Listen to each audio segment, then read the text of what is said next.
Bueno, a lo largo de la vida es natural que debamos realizar cambios, pero ¿qué pasa cuando nosotros nos quedamos anclados en esa zona de confort y no avanzamos? Vamos a examinarlo y vamos a poder ver hoy con la experta cómo realmente salir avante. Está con nosotros la psicóloga Fernanda Sánchez. Fernanda, muy buenos días, bienvenida. Buenos días, Patricia. Bueno, un tema para todos cotidiano como lo son los cambios, y es que estamos expuestos todos los días, hay crecimiento, hay diferentes retos sobre los cuales tenemos que ir evolucionando. ¿Cómo lo hacemos? ¿Cómo lo hacemos? Exactamente, pero ¿en qué medida quisiéramos analizar también en la vida estos cambios pueden ayudarme verdaderamente, ¿verdad? Y cómo además esto podría obligarme a salir también verdaderamente de esa zona de confort. Bueno, esta resistencia a veces nos lleva a pensar que efectivamente los cambios podrían generar más bien algún tropiezo, dejarnos estancados, y por lo contrario, los cambios permiten o nos ayudan a aumentar nuestra resiliencia. ¿Qué es nuestra resiliencia? La resiliencia es la capacidad que tienen los seres humanos de poderse adaptar a situaciones adversas. Es decir, las personas que logran desarrollar mayor resiliencia, de adaptarse a los cambios, generan menos sufrimiento. Ahora, hablemos de cambios, de tantos cambios diferentes que pudiéramos tener. Por ejemplo, si el cambio viene relacionado con una noticia de salud, ¿verdad? Que implique estar en una cama, tener que hacerme un chorro de exámenes o a lo mejor una operación, una cirugía, tratamientos. ¿Cómo me fortalezco para enfrentarlo? Porque de una y de 100 voy a tener que enfrentarlo. Hay dos tipos de cambio, Patricia. Algunos cambios que se presentan sobre la marcha, que nos presentan o nos permiten mayor margen de acción, y hay otros que son súbitos, donde nos dicen tenés una enfermedad y a partir de mañana tenemos que generar un protocolo. Exacto. ¿Cómo generamos un procedimiento para que esto sea menos sufrible? Lo primero es comprender que lo que se da frente a una enfermedad es un proceso orgánico emocional, ¿ok? Entonces, la afección mayor la va a estar recibiendo el cuerpo. Es decir, ahí necesitamos que la mente sea la que pueda ayudar a fortalecer el cuerpo. Así que es importante empezar a trabajar, obviamente desarrollar nuestro proceso de duelo, nuestras emociones frente a la nueva circunstancia que se está presentando, frente al cambio, pero a partir de ahí empezar a encauzar un plan de cómo voy a fortalecer mi cuerpo, cómo lo voy a ayudar. Ahora, Fernanda, hay gente que digamos, llega a esta situación y dice, bueno, aquí no ha pasado nada. Esto de alguna manera es como evadir la situación. Claro, es una forma en la que las personas a veces se inhiben o se niegan a poderlo aceptar, porque sí está pasando, sí está sucediendo, y es importante que lo podamos llevar de una manera consciente.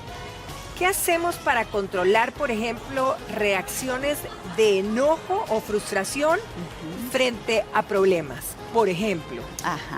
El enojo lo que va a generar, Patricia, en principio es una respuesta estresora en nuestro cuerpo. Y esta respuesta estresora va a generar un bloqueo en nuestra mente, en nuestra capacidad de generar asociaciones, ideas, opciones viables de cómo poder enfrentar el cambio. Entonces, a partir de ahí, lo recomendable frente a este tipo de situaciones es aprender a trabajar primero la emoción, como te digo, vivir primero. Si tengo enojo, si tengo resistencia, ok, voy, lo elaboro y después empezar a generar mi plan de contingencia para cómo lo voy a poder enfrentar.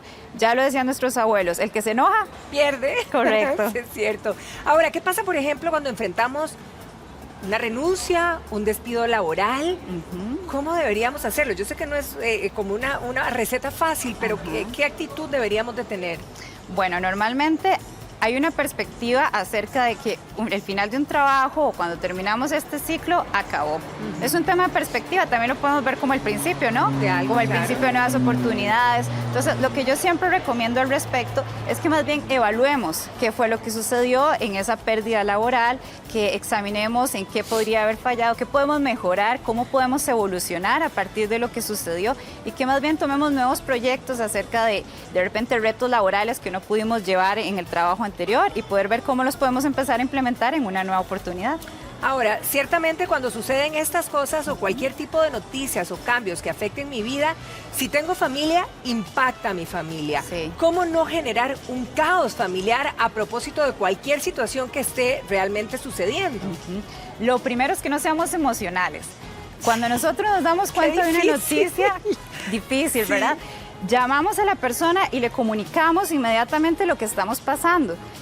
obviamente le estamos transmitiendo a nuestros familiares esa emoción. Entonces, lo recomendable más bien es que primero nosotros elaboremos nuestras emociones, conforme las vamos elaborando, después nos vamos a ir dando cuenta que, por ejemplo, no, ya tengo alguna estrategia, o voy a pensar en algunos amigos, contactos que tengo que me pueden ayudar. Entonces, a partir de ahí después, lo más recomendado es que hables con tu familia, cuando ya hayas elaborado otra emoción y además que tengas un plan. Entonces, eso le genera tranquilidad.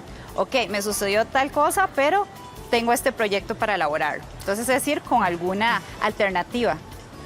Ok, yo creo que aquí hay bastante que hablar sobre este tema, Sí. ¿verdad? Pero hoy quisimos compartir algunas herramientas, algunos consejos para que usted verdaderamente eche mano de ellos, porque cambios tenemos en nuestra vida todo el tiempo y deberíamos Claro. de alguna manera pues que tomarlos de manera natural y que no impacten negativamente. Fernanda, muchísimas gracias por todos estos consejos. Un placer, Patricia. Bien, nosotros continuamos y estamos listos ya dentro de casita con nuestros compañeros.